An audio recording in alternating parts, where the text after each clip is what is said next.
Shalom Alaikum to all my brothers and sisters in Christ Jesus. Praise the Lord. So today we'll be entering in this journey of how love overcomes challenges, how love overcomes temptations, weaknesses. Basically, how love overcomes all the negative things which is surrounding us. So before we begin and this journey together, let us remember our beloved mother. And we ask her intercession right now so that we may understand the word of God and we may come close to Jesus Christ more and more, so that as I share and as you all hear, may the Spirit of God dwell in us. Amen. So, my dear brothers and sisters, as most of the people know that I'm out of my hometown. I'm not in my own home city. So I'm basically in Bangalore. And, life out here is very challenging.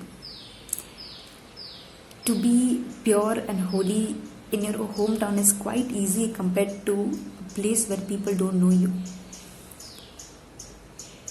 To be pure and holy in an environment which is simple, it's still, you can lead that. But when you are in a city which is full of vibrant and lights and freedom and modernism, it becomes very challenging, because it leads to many compromising situations.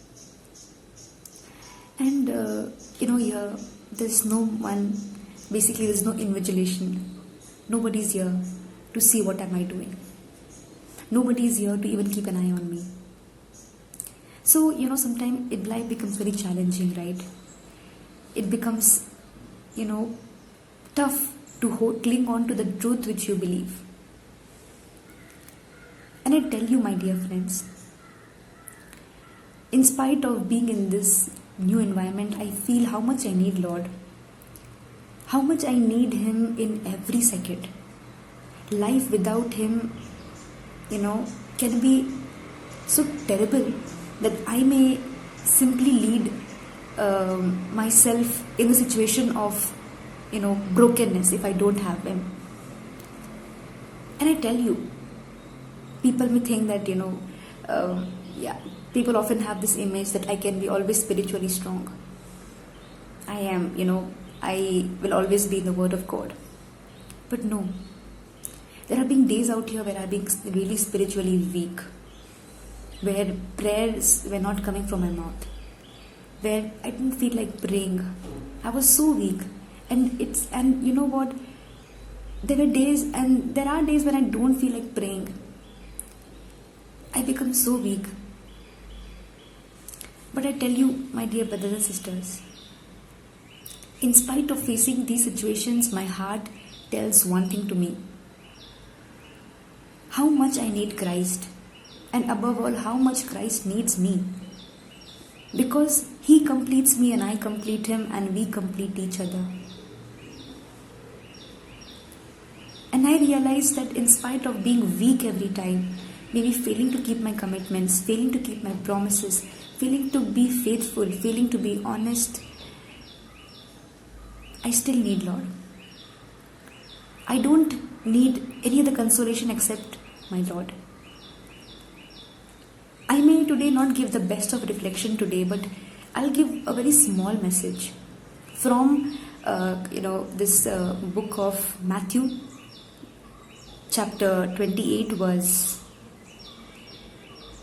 20, the last line. I am with you always, even to the end of this world. I realized, my purpose in this world is to proclaim good news. And I still believe that. And often, we'll feel that our our world is about to be finished because we're not living with purpose. And, it tells us that even when we feel like, we are losing our purpose, we are losing our mission, Lord reminds us, I'm with you. I'm with you. He knows that we are going through challenging moments, compromising situations, We are not like how we used to be in our prayers. Yet He says, I am with you. And when He says, I am with you, He assures us that He will fill us with His own Spirit so that we may get the strength to overcome these challenges, these temptations, these weaknesses. Because, my dear friends, life out here is really full of freedom. Modernism, I think this is what every young people wants to experience. But when I see my own home and when I see out here, I still feel nobody can beat the simplicity of my home. And that home is where the Lord and I stay together. That is home for me. And I tell you, my dear brothers and sisters, it's not only that it happens when you're in a different environment. It can even happen when you're in your own home. Sometimes we build other homes thinking that is home. But a home is a place where Jesus itself is present. That is called home. And I won't say that, I miss my home, but I have to make this particular place my home is because I want Jesus to stay with me. And I want Him to be with me. Because I know if I don't have Him, I can make the most terrible choices. I can go astray. I may, become a different version of myself, which I'm not.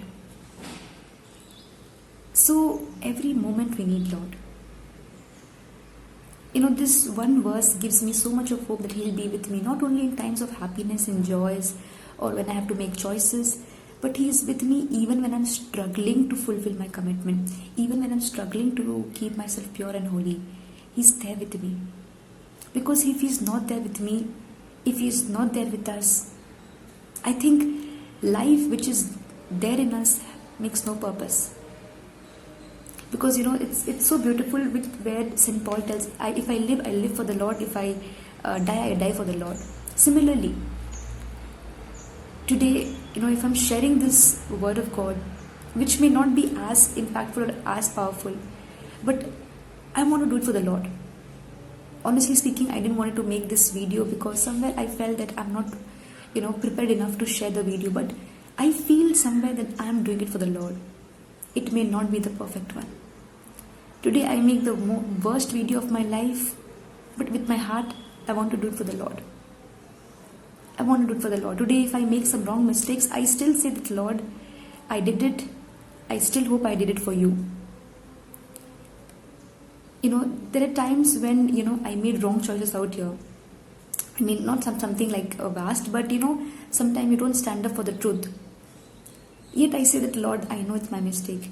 Yet you give me the strength to fight for the truth, to be for the truth. Even though when I'm weak, help me that I may become an example to people. So from this entire talk, what I want to convey is that even when you realize that you're doing some mistake, even though you realize when you're committing sin, even when you realize that, you're going wrong, still say, Lord, I need you. Still say, Lord, without you, my life is incomplete. Still say that, Lord, I made wrong choices, yet I need you. No matter what, I need you. There's a beautiful song, I can't recall the exact song, but it's a beautiful romantic song, that everything I do it for you. So this will make the love strong between our Lord. We think that for Lord we need to do good things. I tell you, do the bad things also for the Lord. He will turn the bad into good. That's what our Lord is all about. So my dear brothers and sisters, I hope somewhere or the other, we all are struggling. And I know we all are struggling in some areas, in our commitments, in our promises, even to be spiritual. Yet, just one prayer. Lord, I need you. Lord, I need you every hour, every minute, every second. Today we may not have the best of Lent preparation. At least I can say, I think my Lent preparation is not going that good. But I still believe when the Lent gets over, something good is going to happen. Something will be transforming. Let's keep that hope. Thank you. and assuring my prayers for all the people who have heard this word of God for today. And I also ask your intercession, your prayers for me. Thank you. God bless.